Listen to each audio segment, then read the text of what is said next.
इथून एक आव्हान करणार आहे, कारण की जरांगे पाटलाचे जे आमदार खासदार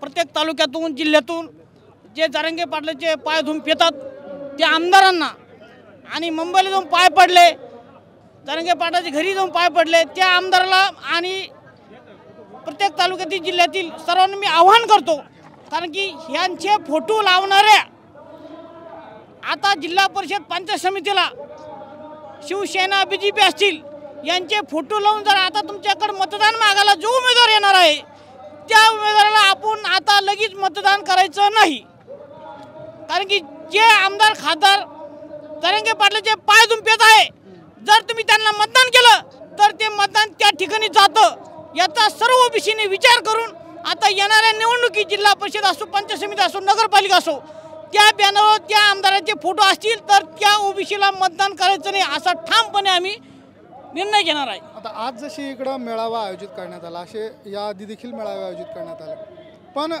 ओबीसींची संख्या ही तितक्या प्रमाणात दिसत नाही असं बऱ्याचशा मंडळींचं म्हणणं आहे। यावर तुमचं मत काय आणि ती का दिसत नाही, मागचं कारण काय? कसं आहे, ओबीसी हा रोजाना जाणारा हा रोजंदार पोट भरतो आणि गरीब समाज आहे, त्यामुळं उद्याचा प्रश्न काय आहे त्याच्यामुळं त्याला जर रोज फिरला तो तर त्याला उद्याची खायची पंचायत आहे। म्हणून हा इतर मागासवर्गीय भटक्याविमुक्त हा एक मागास प्रवर्ग आहे, कारण की आम्ही जर पाटील असतो तर आम्ही रोज फिरला असतो गाड्या घेऊन, आम्हाला कुठलाही आमचा आमदार गाडी देत नाही, आमचा खासदार गाडी देत नाही, पंचायत समिती जिल्हा परिषद गाडी देत नाही। आज सगळं लोक सो खर्चाने स्वतःची रोजंदारी बुडून इथं आलेलं आहे सो खर्चाने। मग तुम्हाला असं म्हणायचं आहे का की इतर कुठल्या समाजाच्या विशिष्ट समाजाच्या मंडळींना घेऊन जाण्यासाठी गाड्या पुरवल्या? हो 100%।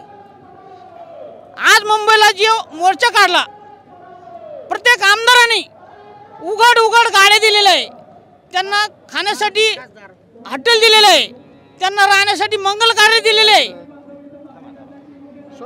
त्यामुळं त्या आमदारांनी त्या मोर्चासाठी त्यांना जेवढं करता येईल तेवढं त्या आमदारांनी उघड केलेलं आहे। त्यामुळं आज ओबीसी मधले जे आमदार आहे ते तर रस्त्यावर यायला भितात, पण अशी मदत करायला सुद्धा ओबीसीला असं कोणी येणार।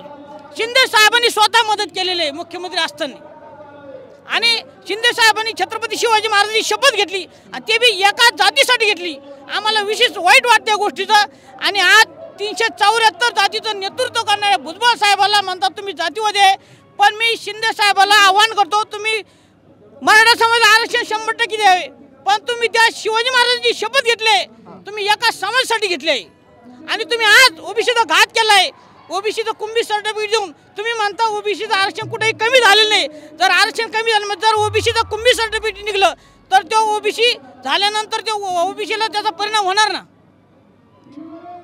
आगामी निवडणुकांमध्ये हा सगळा परिणाम दिसून येईल 100%। यावेळेस नाही पण पुढच्या वेळेस प्रत्येक ठिकाणी या कुंभी सर्टिफिकेट उभं राहणार आहे। आता येणाऱ्या काळात सुद्धा बरेचशा ठिकाणी कुंभी सर्टिफिकेट घेतलेले लोक जिल्हा परिषद पंचायतीला उभं राहणार आहे। पण बऱ्याचशा मंडळींचं असं म्हणणं आहे की आम्हाला आरक्षण केवळ नोकरी आणि शिक्षणासाठी पाहिजे। नाही, ते बोलायचं असतं, ते फक्त तोंडापुरतं।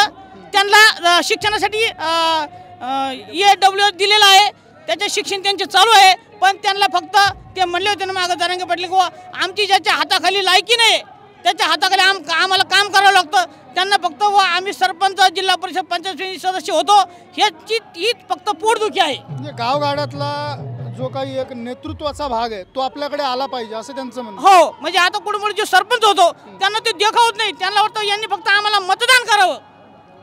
काय वाटतं तुम्हाला गावगाड्याचं डॉमिनेशन जे आहे ते डॉमिनेशन आपल्याकडे आलं पाहिजे, आपण डॉमिनेट झालो पाहिजे अशी भावना आहे का काही मंडळींची? हो, भावना म्हणजे काय की 91